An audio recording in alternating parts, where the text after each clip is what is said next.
नमस्कार। आज चाहिँ हामी स्वदेश घुमौँ स्वदेशलाई चिनौँ अभियान अन्तर्गत चाहिँ यो बारा जिल्लाको फाँटमा लुकेर रहेको मन्दिरको रहस्यमय मन्दिरहरूको खोज अनुसन्धानको क्रममा चाहिँ आज हामी करेया गाउँपालिकाको वार्ड नम्बर 1 स्थित यो खैरा गरिमाई मन्दिरनिर चाहिँ आइपुगेको छौँ। यो चाहिँ यो प्राकृतिक यो चाहिँ संरक्षण पनि गरिएको छ, पुलहरू बनाएको छ र यसलाई भ्रमण योग्य ठाउँको रूपमा चाहिँ विकास गरिएको छ।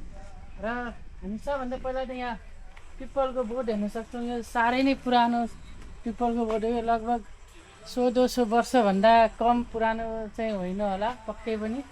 र यहाँ हामी हेर्न सक्छौँ, यहाँ चाहिँ 9 देवीको स्थापना गरिएको छ पिपलको बोट पनि हेर्न सक्नुहुन्छ। त्यसै गरेर यता हामी चाहिँ यहाँ गरिमाई माताको चाहिँ मन्दिर देख्न सक्छौँ। यो चाहिँ खैरा गरिमाई मन्दिर भनेर चाहिँ यहाँ नामकरण गरिएको छ। अब यसको बारेमा चाहिँ विस्तृत हामी जानकारी लिने नै छौँ। त्यसै गरी यो मेन टेम्पल चाहिँ यता रहेको छ।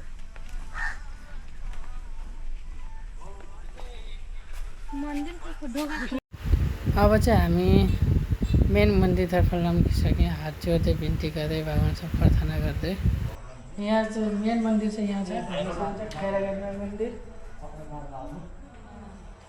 अब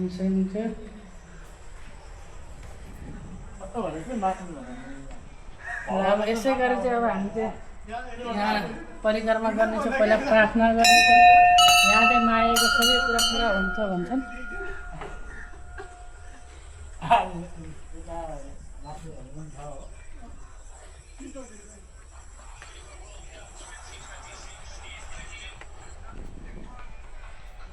जय गरिमाई माता।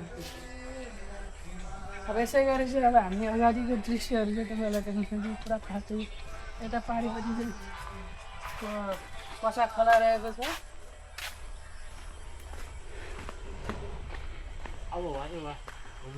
यहाँ हेर्न सक्नुहुन्छ फुलहरू रोपिएको छ। दृश्य फुलहरूको दृश्य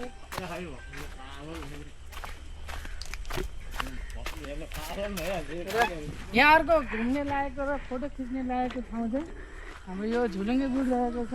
यहाँ चाहिँ धेरै नै फेमस छ। यो लगभग यो तराई एरियाको यो बारा जिल्लाको नगरपालिकामा चाहिँ सबै नगरपालिकामा चाहिँ यो करेयामाई गाउँपालिकामा मात्र होला यस्तो पुल चाहिँ जहाँसम्म मलाई लागेको छ। पुलतर्फ अघि बढ्दैछ हेर्न सक्नुहुन्छ। यो चाहिँ पुल लगभग भ्रमणको लागि चाहिँ घुम्नको लागि चाहिँ बनाइएको हो। लगभग यहाँ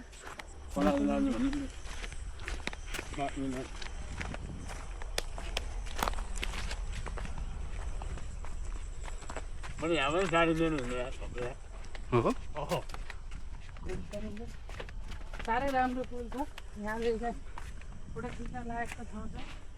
यसलाई अझ राम्रोसँग चाहिँ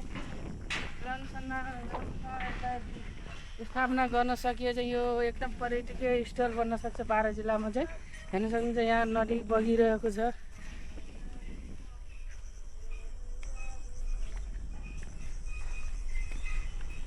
र यसैसँग चाहिँ लगभग आज हाम्रो यो बारा जिल्लाभित्र रहेको यो करेयामाई गाउँपालिकामा लुकेर रहेको स्थलको भ्रमणको भिडियो चाहिँ यहीँ समाप्त गर्छौँ। र यस्तै अरू पनि जुन तपाईँहरूसँग प्रचारको अभावले फेमस नभएका प्रसिद्ध नभएका ठाउँहरूको बारेमा जानकारी लिनको लागि चाहिँ मेरो भिडियो चाहिँ हेर्दै जानु होला। धन्यवाद।